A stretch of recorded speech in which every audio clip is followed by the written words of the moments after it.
ಇವತ್ತಿನ ವಿಡಿಯೋದಲ್ಲಿ ಸಿಂಪಲ್ಲಾಗಿ ಎಗ್ 65 ಮಾಡೋದು ಹೇಗೆ ಅಂತ ನೋಡೋಣ. ತುಂಬಾ ಟೇಸ್ಟಿಯಾಗಿರುತ್ತೆ, ಹಾಗೆ ಕ್ರಿಸ್ಪಿಯಾಗಿ ಇರುತ್ತೆ. ನಮಸ್ತೆ ಎಲ್ಲರಿಗೂ, ಹೆಲ್ದಿ ಹೋಮ್ ಯೂಟ್ಯೂಬ್ ಚಾನಲ್ಗೆ ಎಲ್ಲರಿಗೂ ಪ್ರೀತಿಯ ಸ್ವಾಗತ. ಮೊದಲಿಗೆ ಒಂದು ಮೊಟ್ಟೆನ ಒಂದು ತಟ್ಟೆಗೆ ಒಡೆದು ಹಾಕೊಳ್ತಾ ಇದ್ದೀನಿ. ಇದನ್ನು ಚೆನ್ನಾಗಿ ಬೀಟ್ ಮಾಡಿ ಇಟ್ಕೋಬೇಕು. ಸಾಲ್ಟ್ ಏನೂ ಹಾಕೋದು ಬೇಡ, ಹಾಗೆ ಪ್ಲೇನಾಗಿ ಮೊಟ್ಟೆನ ಬೀಟ್ ಮಾಡಿ ಇಟ್ಕೊಳ್ತಾ ಇದ್ದೀನಿ. ಮೊಟ್ಟೆನ ಬೀಟ್ ಮಾಡಿದ್ದಾಗಿದೆ, ಇದನ್ನು ಸೈಡಲ್ಲಿ ಇಟ್ಕೊಳ್ತಾ ಇದ್ದೀನಿ. ನಂತರ 3 ಬೇಯಿಸಿರುವಂತಹ ಮೊಟ್ಟೆನ ತಗೊಂಡು ಈ ರೀತಿ ಕಟ್ ಮಾಡ್ಕೋಬೇಕು. ಮಧ್ಯದಲ್ಲಿರುವಂತಹ ಯೆಲ್ಲೋ ಭಾಗನ ತೆಗೆದಿಟ್ಕೊಳ್ತಾ ಇದ್ದೀನಿ. ಈ ಬಿಳಿ ಭಾಗ ಏನಿದೆ ಅದನ್ನು ಚಿಕ್ಕ ಚಿಕ್ಕದಾಗಿ ಕಟ್ ಮಾಡ್ಕೊಳ್ತಾ ಇದ್ದೀನಿ.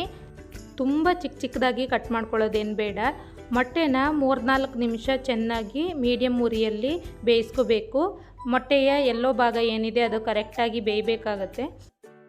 ನೋಡಿ, ಎಲ್ಲ ಮೊಟ್ಟೆಗಳನ್ನು ನೀಟಾಗಿ ಕಟ್ ಮಾಡಿ ಇಟ್ಕೊಂಡಿದ್ದೀನಿ.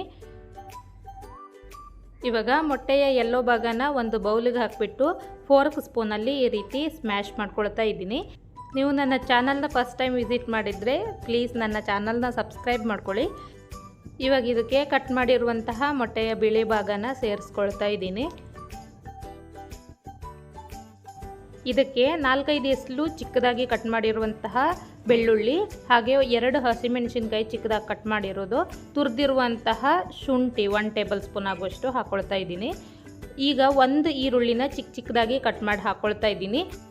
ಇದಕ್ಕೆ ಅರ್ಧ ಟೇಬಲ್ ಸ್ಪೂನ್ ಅಚ್ಚ ಖಾರದ ಪುಡಿ, ಅರ್ಧ ಟೇಬಲ್ ಸ್ಪೂನ್ ಉಪ್ಪು, ಹಾಗೆ ಅರ್ಧ ಟೇಬಲ್ ಸ್ಪೂನ್ ಗರಂ ಮಸಾಲ ಪೌಡರ್ನ ಸೇರಿಸ್ಕೊಳ್ತಾ ಇದ್ದೀನಿ. 1/4 ಕಪ್ಗಿಂತ ಒಂದು ಸ್ವಲ್ಪ ಜಾಸ್ತಿ ಕಡಲೆ ಹಿಟ್ಟನ್ನು ಸೇರಿಸ್ಕೊಂಡಿದ್ದೀನಿ. ಇದನ್ನು ನೀಟಾಗಿ ಮಿಕ್ಸ್ ಮಾಡ್ಕೋಬೇಕು. ಇದಕ್ಕೆ ನೀರಿನ ಅವಶ್ಯಕತೆ ಏನಿರೋದಿಲ್ಲ, ಹಾಗೇ ಒಂದು ಸರಿ ಚೆನ್ನಾಗಿ ಮಿಕ್ಸ್ ಮಾಡ್ಕೋಬೇಕು. ನಾನಿಲ್ಲಿ ಈರುಳ್ಳಿ ಯೂಸ್ ಮಾಡಿರೋದು ಏನಕ್ಕಂತ ಹೇಳಿದ್ರೆ, ನಾನು ಕಡಿಮೆ ಮೊಟ್ಟೆ ತೊಗೊಂಡಿರೋದ್ರಿಂದ ಈರುಳ್ಳಿನ ಸೇರಿಸ್ಕೊಂಡಿದ್ದೀನಿ. ನಾರ್ಮಲ್ಲಾಗಿ ಎಗ್ 65ಗೆ ಈರುಳ್ಳಿನ ಸೇರಿಸೋದಿಲ್ಲ. ನೋಡಿ, ಈ ಥರ ನೀಟಾಗಿ ಮಿಕ್ಸ್ ಮಾಡ್ಕೊಂಡ ನಂತರ ಇದಕ್ಕೆ ನಾನು ಆವಾಗಲೇ ಬೀಟ್ ಮಾಡ್ಕೊಂಡಿರುವಂತಹ ಮೊಟ್ಟೆನ ಸೇರಿಸ್ಕೊಳ್ತಾ ಇದ್ದೀನಿ. ಇದನ್ನು ಸಹ ಚೆನ್ನಾಗಿ ಮಿಕ್ಸ್ ಮಾಡ್ಕೋಬೇಕು.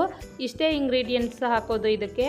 ಈ ರೀತಿ ನೀಟಾಗಿ ಮಿಕ್ಸ್ ಮಾಡಿಕೊಂಡ್ರೆ ನಮಗೆ ಪಕೋಡ ಮಾಡ್ತೀವಲ್ಲ ಆ ಹದಕ್ಕೆ ಬರುತ್ತೆ. ನಿಮಗೆ ಜಾಸ್ತಿ ತಿಕ್ಕಾಯಿತು ಅಂತ ಹೇಳಿದ್ರೆ 1 ಟೇಬಲ್ ಸ್ಪೂನ್ ನೀರು ಹಾಕ್ಕೊಳ್ಳಿ, ಆದರೆ ನಾನಿಲ್ಲಿ ನೀರನ್ನು ಸೇರಿಸಿಲ್ಲ. ನೋಡಿ, ಇದನ್ನು ನೀಟಾಗಿ ಮಿಕ್ಸ್ ಮಾಡ್ಕೊಂಡಿದ್ದಾಗಿದೆ.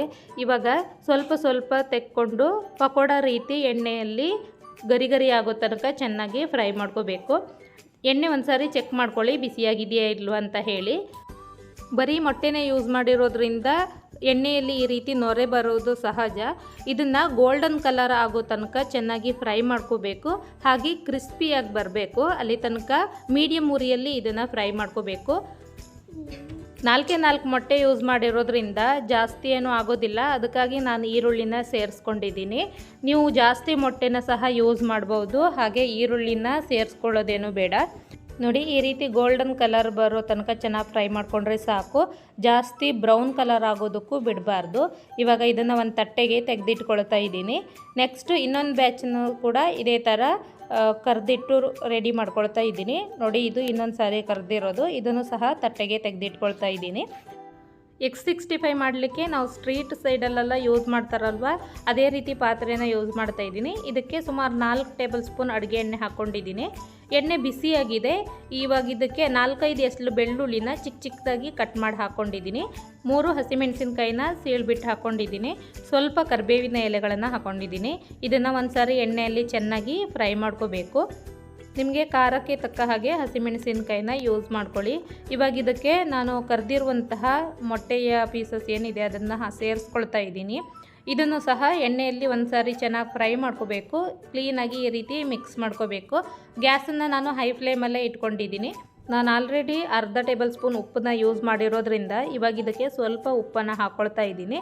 ಹಾಗೆ 2 ಟೇಬಲ್ ಸ್ಪೂನ್ ಆಗುವಷ್ಟು ಚಿಲ್ಲಿ ಸಾಸ್ ಸೇರಿಸ್ಕೊಳ್ತಾ ಇದ್ದೀನಿ. ಒಂದು ಸ್ವಲ್ಪ ಟೊಮೆಟೊ ಕೆಚಪ್, ಅಂದರೆ ಅರ್ಧ ಟೇಬಲ್ ಸ್ಪೂನ್ ಟೊಮೆಟೊ ಕೆಚಪ್ ಹಾಕ್ಕೊಂಡಿದ್ದೀನಿ. ಜಾಸ್ತಿ ಸೇರಿಸ್ಕೊಳ್ಬೇಡಿ. ಇದನ್ನು ನೀಟಾಗಿ ಮಿಕ್ಸ್ ಮಾಡ್ಕೋಬೇಕು. ನಿಮ್ಮ ಹತ್ರ ಚಿಲ್ಲಿ ಸಾಸ್ ಇಲ್ಲ ಅಂತ ಹೇಳಿದ್ರೆ ಚಿಲ್ಲಿ ಪೌಡರನ್ನು ಸಹ ಸೇರಿಸ್ಕೋಬೋದು. ನೋಡಿ, ಈ ರೀತಿ ಕ್ಲೀನಾಗಿ ಮಿಕ್ಸ್ ಮಾಡ್ಕೋಬೇಕು. ನಮಗೆ ಅದನ್ನು ನೋಡಿದ್ರೆ ಕರೆಕ್ಟಾಗಿ ಗೊತ್ತಾಗುತ್ತೆ ಎಲ್ಲ ಕಡೆ ಸಾಸ್ ಎಲ್ಲ ಸ್ಪ್ರೆಡ್ ಆಗಿದೆ ಇಲ್ವಾ ಅಂತ ಹೇಳಿ. ಇವಾಗ ಎಗ್ 65 ರೆಡಿಯಾಗಿದೆ. ನೋಡಿ, ಇದನ್ನು ಬಿಸಿಯಾಗಿಯೇ ತಿನ್ನಬೇಕು, ಇಲ್ಲ ಅಂತ ಹೇಳಿದ್ರೆ ಕ್ರಿಸ್ಪಿನೆಸ್ ಎಲ್ಲ ಹೋಗುತ್ತೆ. ಈ ರೀತಿ ಒಂದು ಸಾರಿ ಟಾಸ್ ಮಾಡಿ ನಾನು ಡೈರೆಕ್ಟಾಗಿ ಸರ್ವ್ ಮಾಡ್ತಾ ಇದ್ದೀನಿ. ಈ ಎಗ್ 65 ತುಂಬಾ ಸಿಂಪಲ್ ಆಗಿರುವಂತಹ ರೆಸಿಪಿ. ನಿಮಗೆ ಈ ರೆಸಿಪಿ ಇಷ್ಟ ಆದರೆ ವಿಡಿಯೋಗೆ ಒಂದು ಲೈಕ್ ಕೊಡೋದನ್ನು ಮರಿಬೇಡಿ. ಹಾಗೆ ತಪ್ಪದೇ ಈ ರೆಸಿಪಿನ ಒಂದು ಸಾರಿ ಟ್ರೈ ಮಾಡಿ ನೋಡಿ.